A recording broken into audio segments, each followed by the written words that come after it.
Hey everybody, it's Rick from Left Coast Overland with the Grenadier one more time. I got a lot of traction on that last video with everybody checking out the mods I've made to the truck, and I just kind of wanted to go through the back with you guys in a little bit more detail. I know that this was really popular for some of the folks, especially at the Backchat Studios. I'm talking about you, Jaden. All right. So let's check this thing out. I'm just going to hold the camera. Maybe I'll prop it up on a table or something, but I just wanted to run you through the different components here. Let's just pop this thing right here on the table. What's that? Yeah, you can see what's going on, eh? All right, so this little guy is the drop-down table from Ineos that's attached to the 70% barn door. Pretty great.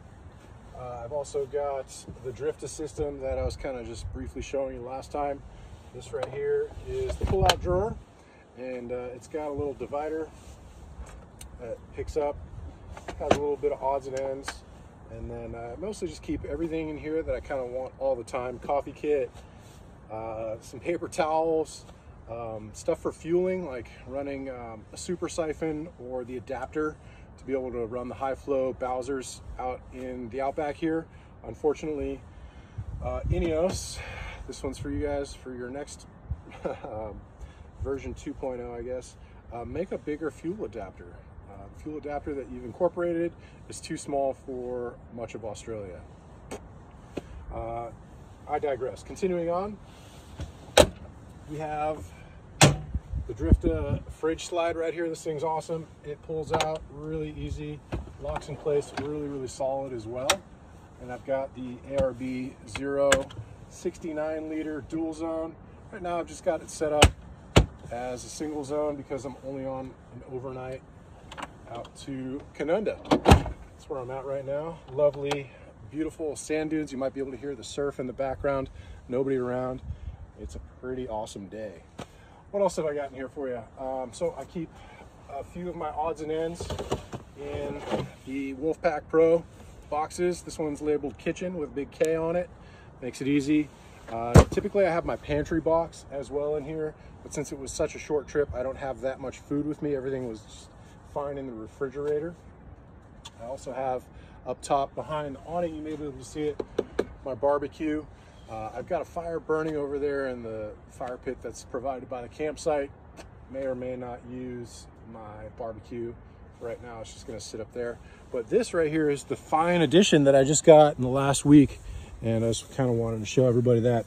This is the single ARB compressor with a switch, and then the chuck to click in and get my air supply. I've got a little bag in here that I keep my air up hose and all that other goodies. You can see that I've got one of these lovely front runner chairs. I've got one set up right here. It's the little folding chair. It folds up into a package that small. Super awesome. And it comes in a 2-pack if you get it with that bag. Totally worth it. Oh, another little thing that I've failed to mention is this table. So you can see that it's on legs. It actually slides into this little spot right here, this little recess. So those legs fold up and then the whole thing slides in, and then that makes for 2 working surfaces. I can pull it halfway out and have it right here. I can also drop this, or I can pull it all the way out like I've done and use it as a tripod to film this lovely interview with you guys. Just a single little 10 liter, not a lot of water usage on this trip. The cargo barrier, we got the fire striker, fire extinguisher. This is a homemade first aid kit. I'd say it's more than a first aid kit. It's got heavy duty trauma like tourniquets and Israeli bandages, stuff like that. So if I were to come across a big car accident or something like that, I'd be able to lend a helping hand. And that's from my days as a firefighter. I just can't help myself to not be prepared for that kind of stuff. A set of gloves. Those are just mechanic gloves for working on the car or whatever else. There's a set of rubber fluid barrier gloves inside of that as well.